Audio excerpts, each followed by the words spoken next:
live and pre-recorded. This is the Red Ticket Blues Podcast. Brian Buckley here as always. You knew that. That's why you listen. That's why you're here. That's why you're taking all this in right now. It is being, it is a podcast.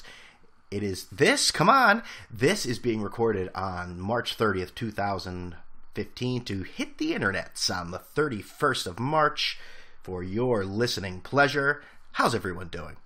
A lot to talk about today, Not sure if we're going to have enough time. It's my podcast. If there's plenty of time, I will go on forever and ever and ever because I do what I want. But you know that too. There's basketball. There's college basketball. There is the Final Four. We are here.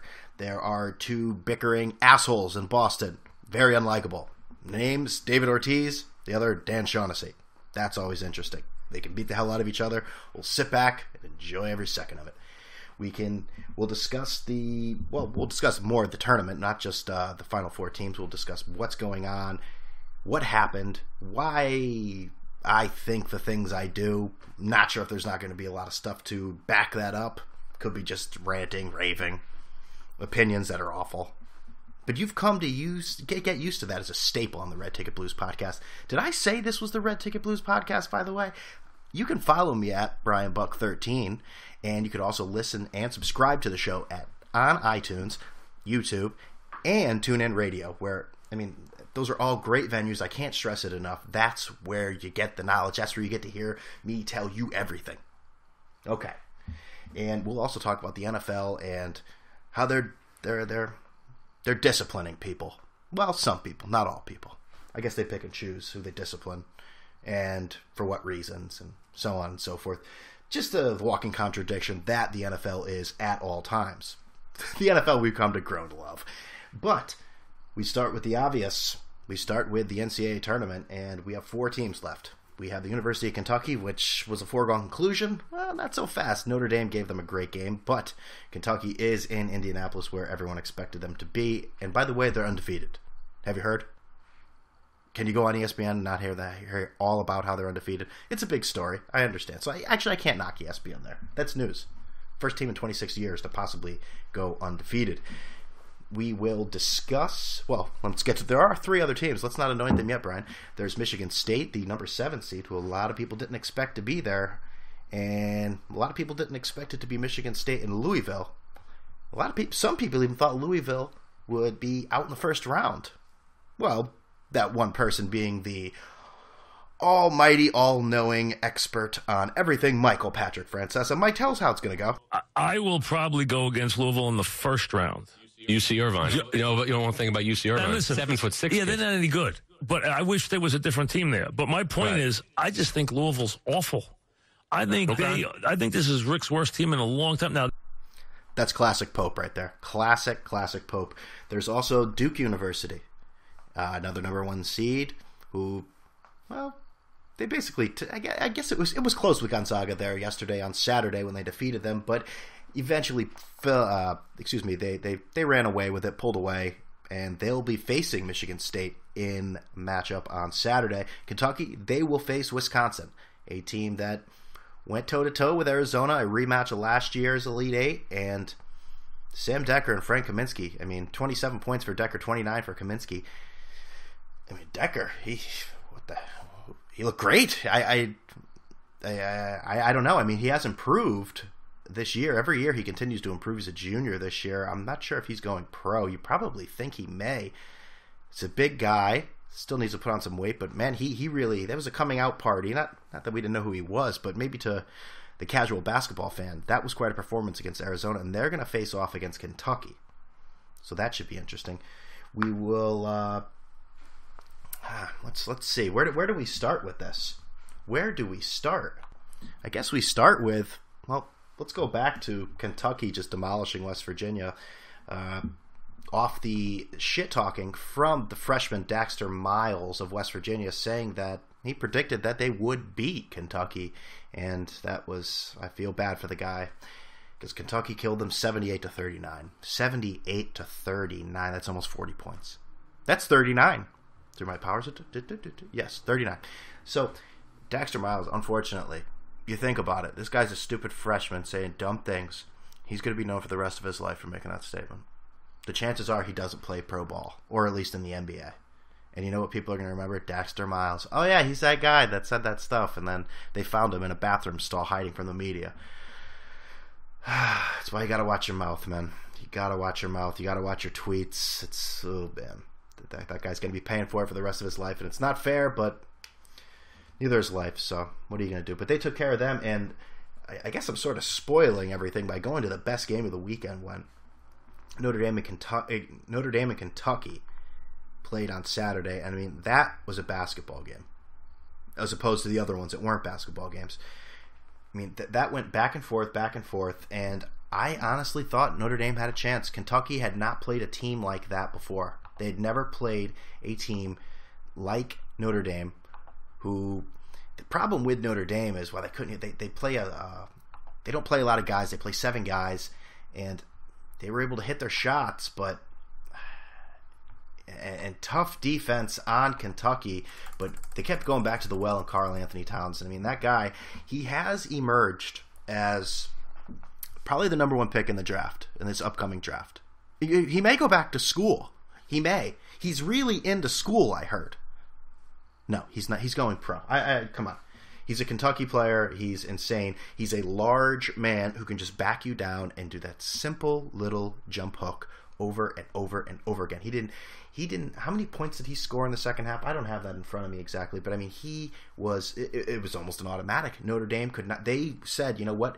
We're going to guard from the 3-pointers. We're not going to double team on Towns, and they just let him go at it, and it worked for Kentucky, and it nearly worked for Notre Dame. Notre Dame had a chance with 6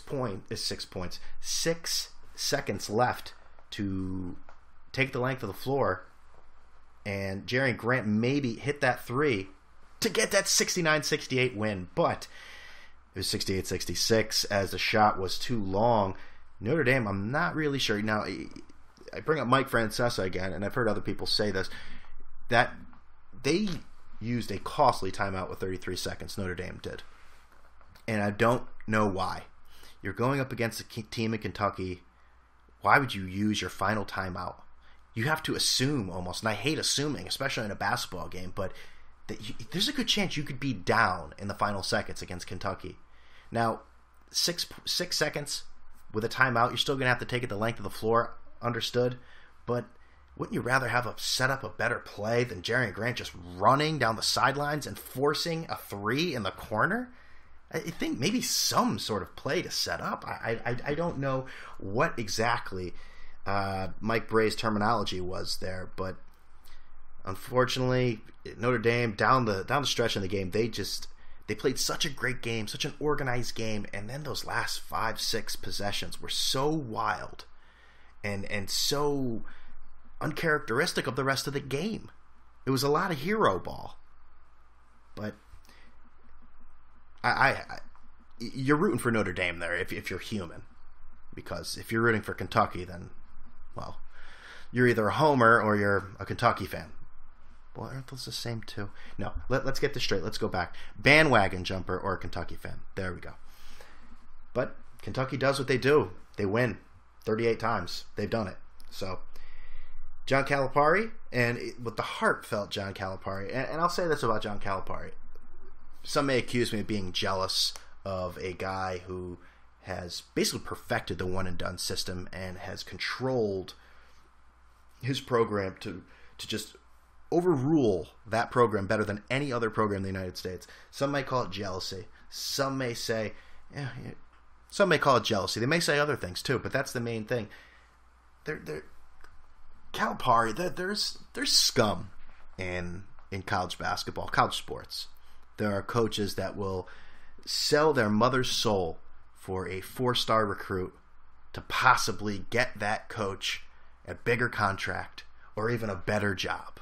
It is one of these sleaziest businesses behind pimping or prostitution, which Calipari's involved with that too, the prostitution. Marcus Camby, the pimps were chasing him all the way to the NBA.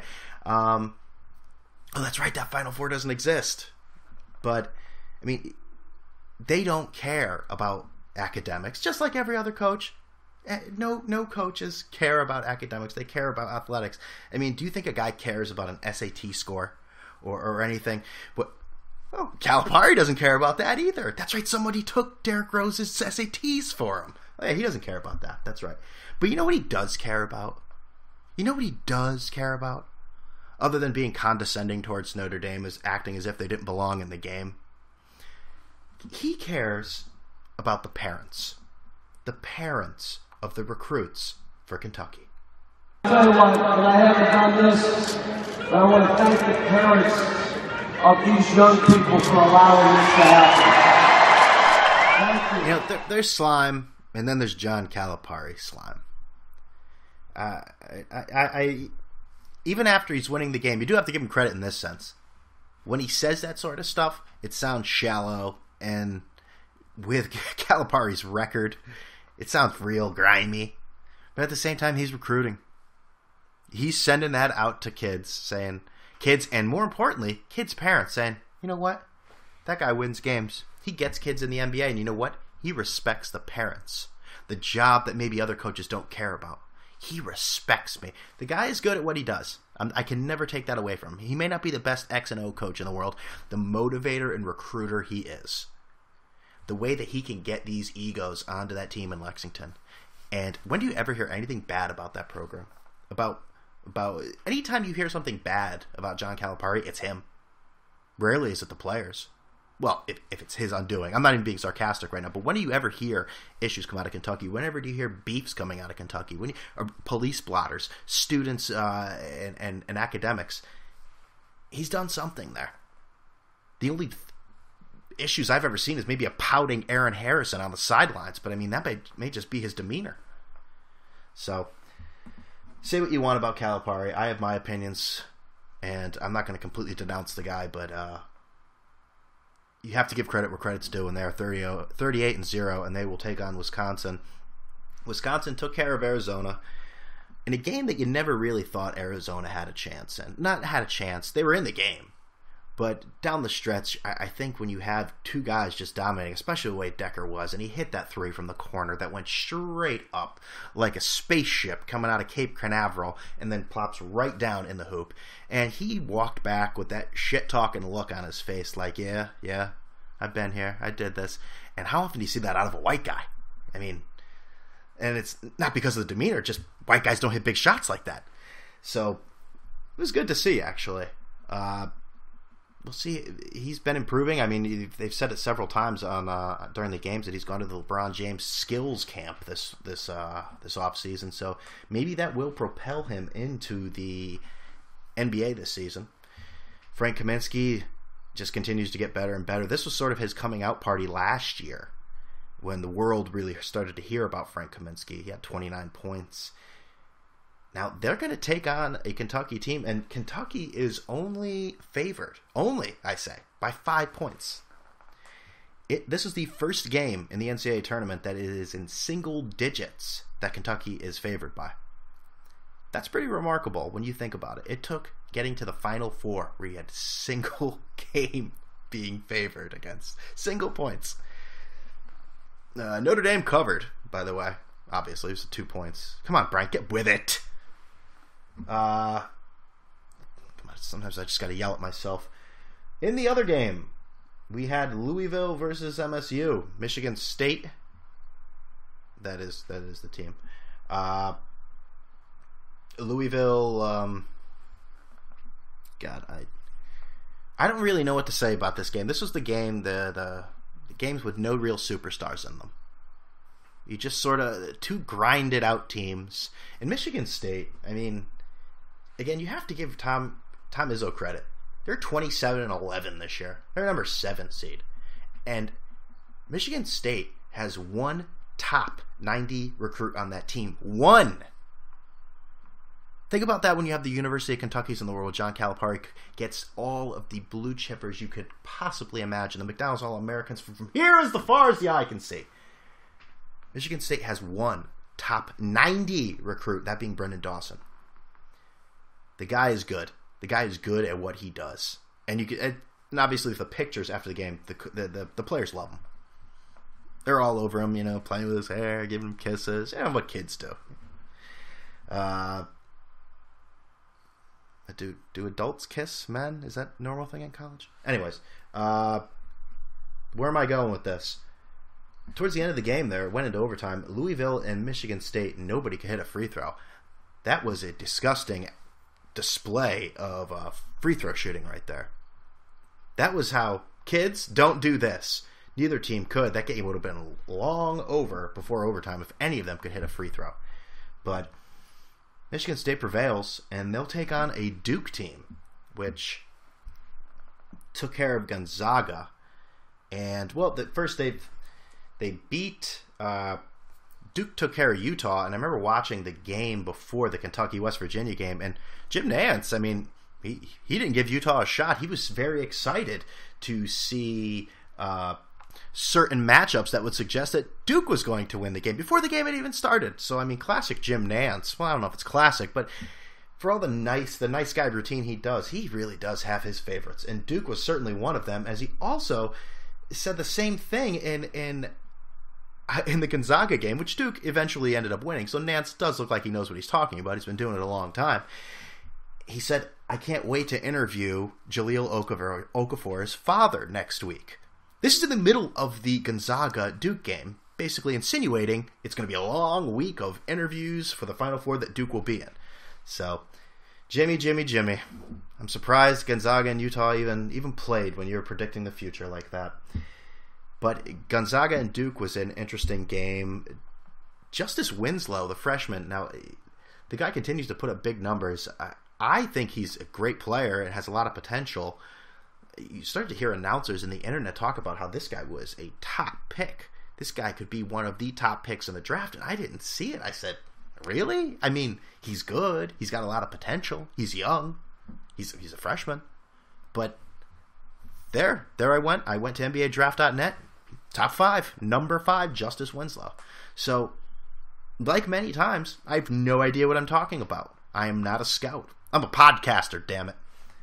So, just looking at some text messages here about my friend. He loves McDonald's. My friend is really excited. My friend Russ is really excited about the McDonald's possibly doing the all-day breakfast, which is just a recipe for gluttonous across the world. I don't know if it's an actual global thing, but we don't need fat people getting fatter. Well, it's not my problem. I don't give a shit. Well, it kind of is my problem, because then I pay taxes, and then I have to pay for fat people, and I don't want to pay for fat people. Being fat is a choice in most cases. There are people with gland issues, and I get it. There's nothing you can really do about that. I don't want to pay for fat people. That's a choice you make. Don't cry to me when you're fat and can't do anything. 1,000-pound woman. We were talking basketball, right? Yeah, that's right. Okay, so Justice Winslow, and I'll tell you, Jahlil Okafor has been the number 1 consensus pick all year long. Who I have watched plenty of Duke games. I'm still waiting to see that game where he completely wows me. He seems lazy and disinterested. He plays no defense. He does have some great moves every once in a while. Quick guard moves for a center going up and under that basket. But I'm still waiting for that game when he wows me. I don't get it. Tyus Jones loves shooting the ball. That guy, the guard, Tyus Jones for Duke, he loves shooting the ball at any time. Never met a shot he didn't like. Cliche. From Gonzaga, I don't know. I mean, they played hard. There's really not much I can say there. They missed a lot of bunnies, a lot of close shots. It was a good game right until about 6 minutes left, and then Duke really started to pull away. Gonzaga, I just don't think they could match up well, and yeah, Duke ended up winning it. So now it's Duke and Michigan State, and that is also a 5-point game with Duke being favored. So what do we have? We have a week. We have a week of pontificating perfection for Kentucky. The other 3 teams will most likely be an afterthought. Boy, this podcast is going long. I said it was going to be long. We're almost at 19 minutes already. So I think basically Wisconsin versus Kentucky is the final. I don't think Duke has a chance. Duke or Michigan State, I should say. I don't want to be Nance here. Put teams in the finals when they haven't even gotten there yet, but I don't know. I don't think either of them have a chance of beating Kentucky, and so we'll have to see. It should be Towns versus Kaminsky is going to be an intriguing matchup, very intriguing. I think that is going to be the biggest deal there, the biggest matchup, the big key to the game. So we'll see if Kentucky can complete the perfect season. And I'd just like to remind everyone, as a college basketball fan, I have a favorite team, the University of Connecticut. And this year was not a year to hang my hat on, or the team to hang its hat on. That hat would fall if it was attempted to be hung. But I would like everyone listening to remember the last time that Kentucky lost a game. Tapped into the hands of Boatwright with 5 seconds, and this most improbable tournament run comes to an end with a UConn championship. The Huskies once again are in basketball heaven. Yes. 2013, they didn't make the tournament. In 2013, they made the NIT, which we're all very proud of. UConn couldn't even win a game in it this year. In 2013, they made the NIT. In 2012, they won the whole damn thing. To be commended. John Calipari's first. And it has not been vacated. Yet. 2011, they lost that year. It was against... Who did they lose to? It's a 1-point win. The basket does count. Kentucky falls 1 point short. And UConn has done it again. So yes, that's right. Kentucky is undefeated in the NCAA tournament back to 2010. Unless you're counting the University of Connecticut, which has beaten them twice. So, as someone who's not a fan of John Calipari, I at least do have that in my back pocket. As a fan, okay? I'm not an actual coach or a player. As a fan, I do have that in my back pocket. So, there's not much to take away from this UConn season other than it is over mercifully, and we move on. Speaking of moving on, we move on to the next subject, and I want to talk about what's going on in Boston right now. For whatever reason, every once in a while, David Ortiz, designated hitter for the Boston Red Sox, has to remind us all that he did not do steroids. He was accused in 2009 of being part of the list that was leaked, the list of players that had tested positive for PEDs that was supposed to be anonymous, but 3 names actually have been leaked from that being Alex Rodriguez, Manny Ramirez, and David Ortiz. Now, David has said that he did not do it. He's been quite adamant throughout the years that he has not done it, never taken steroids. It's not in his DNA, and he has made subtle comments in those defenses that, you know, people take supplements, blah, blah, blah, blah. I never knew, took steroids, blah, blah, blah. All different terminology. Now, in this article he wrote in the Players Tribune, the Derek Jeter athlete website, where it's almost like a diary for players, so they don't have to deal with the media and actually answer tough questions. They can just say whatever they want.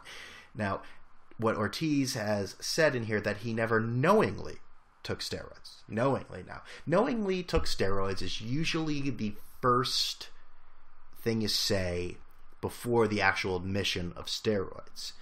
And in the same article here, he took a lot of shots at Boston Globe writer Dan Shaughnessy. Now, Shaughnessy is someone who made a living on writing articles about the Curse of the Bambino, and sort of one they won in 2004. He didn't really have anything else to write about. But now, what happened was, in that same article, Ortiz came out and said, and the reporter with the red Jerry curl from the Boston Globe comes in the locker room and says, "You're from the Dominican, you're older, you fit the profile of a steroid user, don't you think you're a prime suspect?" Ortiz then claimed, "I wanted to kill this guy, but can't react. That's what they want. They want you to get angry so they can bury you. So I just smiled at him and asked for his address." I'm reading this. "Why do you want my address?" he said, that being Shaughnessy. Ortiz, "Because I just got tested 2 days ago and I'll mail you the fucking results." His words.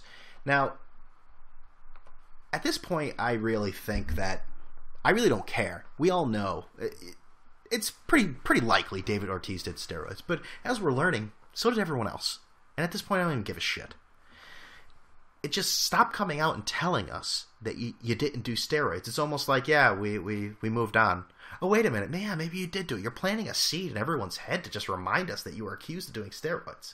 Now, Shaughnessy could not sit there by him and all by his lonesome and not say anything. So he responded back and said about that altercation in the locker room, telling him to mail him the results. Shaughnessy wrote, "Actually, that's not how it went down. You gave thoughtful answers to hard questions. When the interview was over, I thanked you, and you asked me about me being banned at Fenway," in quotations. The Francona book, which I co-authored, was on the bestseller, not a party starter with the Sox ownership.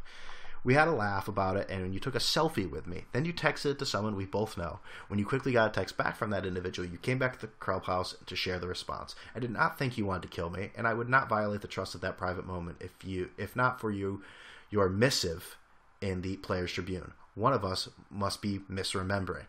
And if Shaughnessy, classic journalist, by using misremembering the Andy Pettitte quote dealing with steroids. So just giving that extra poke at the end there to Ortiz.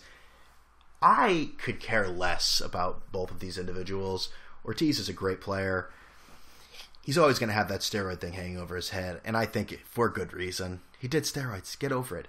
Like I said before, Shaughnessy is very easy to dislike too. So I think we're all going to sit back as a country and watch these two just bury each other, which is wonderful. It's no one loses. It's like if ISIS had an issue with Al Qaeda. They want to go to town? Go to war, boys. Did I just compare a baseball player and a sports writer to two terrorist organizations? I think I did. So that's what we have going on with the Red Sox. That is a team that now they're starting catcher, possibly out for the year, Christian Vasquez. So I continue. I've said this in several podcasts. I look at their pitching and it's rough. Their offense is amazing. The pieces they've added in Pablo Sandoval and Hanley Ramirez, that's great. But I don't know. We'll see how it goes going forward. In Yankee camp, typical Yankee stuff. CeCe Sabathia struggling. Mark Teixeira got hurt. So we'll see what happens going forward with that. Teixeira's Teixeira. You have to expect it at this point that he's going to have at least... At this point, really, you have to expect he's going to be on the DL 3, 4, 5 times. 5 times? Like, you never know. I mean, that's insane to say, but I think it's quite possible. He got hit by a pitch. He seems to be fine, but I feel as if this audio is going to I'm going to associate this audio with Mark Teixeira for the rest of the year, maybe the rest of his career, for as long as I do this podcast. If his name is mentioned and it's not positive, I will be playing this clip, because when you think Iron Man, you think Lou Gehrig, you think Pride of the Yankees, you have to think Mark Teixeira too, right? Is this what Mark Teixeira says every time he gets hurt? Doing his best Lou Gehrig impersonation? Is it 3 strikes, Doc? You want it straight? Sure I do, straight. It's 3 strikes. But baseball is upon us. I know I keep saying I'm going to do a Major League Baseball preview. That should be coming soon. A lot of basketball to talk about this week, as you've already heard me say. What else? I wanted to talk a little bit about the NFL, and today was disciplinary day. The Falcons were fined $350,000, and they lose a draft pick over, I think that was a 5th or 6th round draft pick over fake noise inserted into the stadium. And their record at home sucks too. So maybe they just don't have good players. That may be it. Maybe Mike Smith is eternally just messing with the clock, and well, he is, not maybe, but maybe he just Mike Smith all of us there. I think Mike Smith was more of an issue for that team than possibly lack of crowd noise. The Browns were fined $250,000, and their GM was suspended, I believe, for 4 games for, I was going to say inappropriate text, because usually when you hear text nowadays, it's encompassed by inappropriate, but I don't know if they're inappropriate, if that's between the GM and the coach, but there were texts sent from the GM to the coach during the game, almost George Steinbrenner to Billy Martin like, with the clubhouse phone, the dugout phone telling him what to do. But there is one case that was lacking in regards to disciplinary. That is the Wells report. I don't want to use it. Fine. Deflategate. And we still haven't heard word about that. It is day 66 of Deflategate. And they're still investigating. Still investigating. This better be one hell of an investigation of footballs. I mean, what are they investigating? I mean, this is going to make the Warren report look like a political pamphlet hanging on your door. This thing is going to be big. Big. So, I'm very excited. I'm looking forward to that. Well, I'm not sure what else you want to talk about. I guess quickly we'll end it today with the NBA. Is it just me, or is the NBA boring this year? This is a boring year for the NBA. There's no juice. There's nothing going on. Let's talk about stars. Kobe's out for the year. Kevin Durant's out for the year. The Knicks stink. The best player in the NBA, most likely, is Steph Curry, who is on a team that has never won anything, and they play in the West Coast. So it's, yes, the East Coast bias sort of comes into that. He doesn't get the same attention. I don't know. And then the top team in the East is Atlanta with no stars. Let's go back to the Knicks for a second. By the way, the New York Knicks lost their 60th game the other day. They are 14-60. 29 and a half games out of first place. Phil Jackson, not sure what's going on there. He's under the hot seat already. No one expected a championship run this year, but 60 losses, that's the worst in history for the New York Knicks. The worst in history for the New York Knicks. He better have one hell of a draft or one hell of an off season. Not a lot of amazing free agents out there either, so I don't know. I see very soon, Mr. Dolan putting his fingerprints all over something and just, it's going to say ruining it, but what the hell could he ruin even more? So, I don't know. And in LeBron in Cleveland, I mean, he's in a new trio, but it's not nearly as villainous as the Dwayne Wade, Chris Bosh one. I don't know. It's just kind of boring, actually. Kevin Love is unhappy. I don't know what he expected to be. He's playing on the team with LeBron James. Apparently he wants more of a role. He's Chris Bosh. I mean, he's Chris Bosh. That's his role with the Cavs. If you want to define the trio again. I don't know what to say. Why am I bothering with the NBA? We've got Final Four coming. I'm complaining about this shit. I think that's all the time we have for this week. And I want to thank you for listening. No. Seriously, I want to really thank you. You want to thank me? Or say you're welcome to me? It's at BrianBuck13 on Twitter. You can listen to the show on iTunes, TuneIn Radio, and of course YouTube. And you know what? Subscribe. That's even better. That's even better. Even leave a review. What the hell? I don't care. Well, I do care. That's why I'm asking you.